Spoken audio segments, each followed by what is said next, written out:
I'm Danica Lorer, and this is Lit Happens, your celebration of the literary arts here in Saskatchewan. I'm very pleased to welcome our guest today. Arthur Slade has been on the show many times, and he's no stranger to working behind the screen of a computer. Art has a new book out now called Mr. Universe, and I'm so happy to welcome him to the show today. Art, welcome to the show. Yeah, thank you. Great to see you. Now, I know that you've been visiting classrooms over the internet for years, and you do so much work for people across the country. How has it been over the last year for you, working almost primarily behind a screen? It's felt very, very virtual is what it's felt like. It's I, I I in one sense it was kind of relaxing is maybe the wrong word in that it was nice to stay home, even though I love going to schools and talking, but suddenly now it just feels like I'm living inside a TV, and it's things look great on TV, but it doesn't feel really great to live inside it. Now, you have a new book out. As usual, you're one of those people that always has a new book out. And I think is Mr. Universe your latest?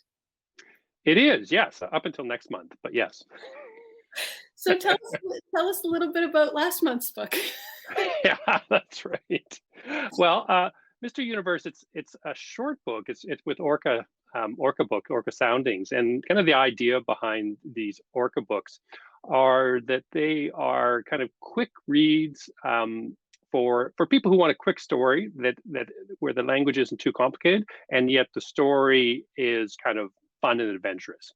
So, Mr. Universe is all about a young man who's in high school, and he accidentally, when he visits his zany scientist uncle, accidentally gets sent to another universe, which is not that much fun, except he meets a girl.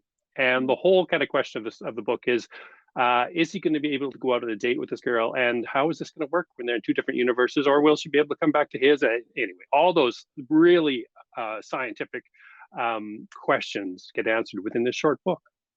Well, and so many important relationship questions too. That's Now, right. this isn't your first short book with Orca. You have another one in their collection as well, don't you?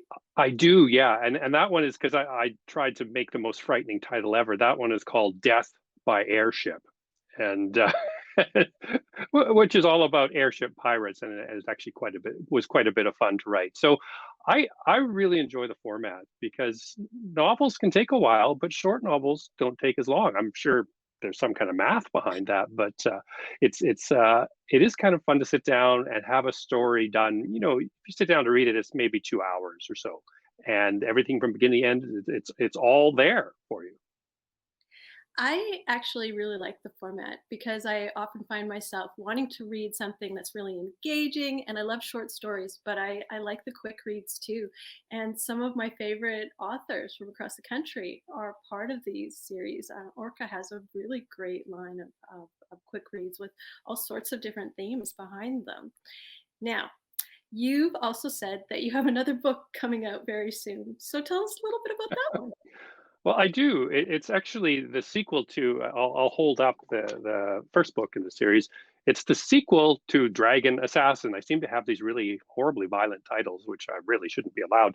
But Dragon Assassin is all about a young woman who is training to be an assassin. And normally, assassins in this fantasy world, I hope it's fantasy world, normally they fly around on these giant black swans. But she accidentally is uh, able to find a dragon. And so, if you can imagine an assassin flying on a dragon, that's just all sorts of adventures are going to happen to them.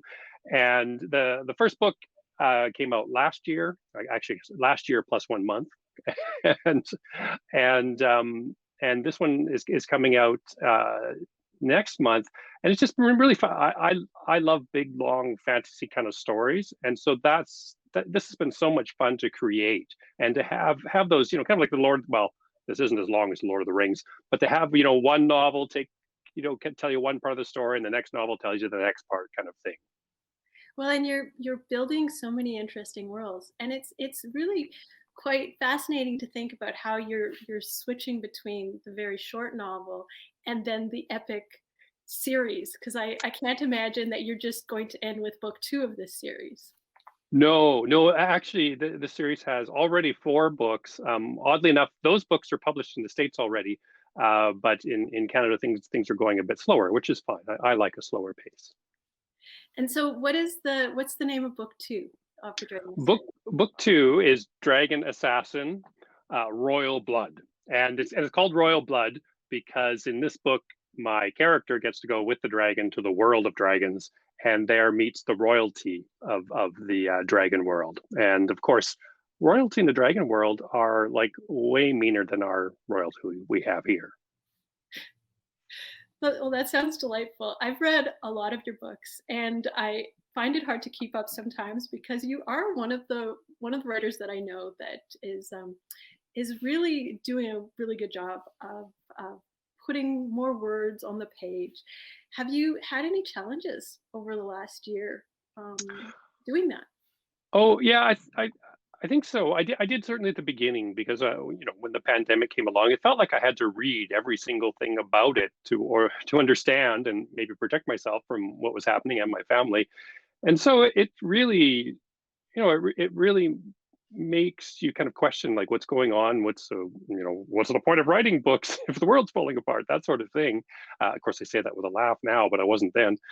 And I think it took me 3 or 4 months to kind of get back into just, setting all that aside and getting back to telling my stories. And that was a nice escape from from death scrolling through all the stuff about the pandemic.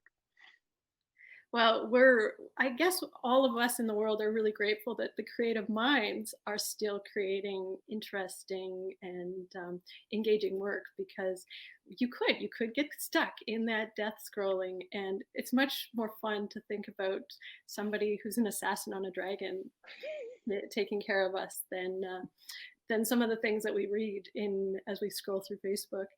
So, what else do you have? More brand new worlds that you're thinking about too? I am actually starting another fantasy series, and by starting, I mean I'm only on page 3. So if that's a fantasy series, that's like what 1/1000th of of the book being done. But and it's actually inspired by my favorite type of music, which is heavy metal, and I'm going to somehow work heavy metal into a fantasy land. I don't care if I have to jam it in there; it's going to work. Well, I think that'll work fine. When I think about my favorite album covers and the shirts, there's such a fantastic element. Well, of Hmm. fantasy, there's such a vivid and colorful and scary at times idea that's portrayed in those simple images. Yeah, absolutely. So I'm looking forward to bringing that one home somehow. Well, Art, these little segments they go by so quick, but it's been such a delight to talk to you again, and I can't wait till those days when we run into each other in bookstores and at events, writing events in the community. Thank you so much for being here with us today. You're absolutely welcome. It was great to be back. Thank you. I'm Danica, and this is Lit Happens. You can find past episodes on YouTube, and you can contact me at Danica Lorer on Facebook or on Instagram. You can also email me at danicalore@gmail.com. Thanks for watching.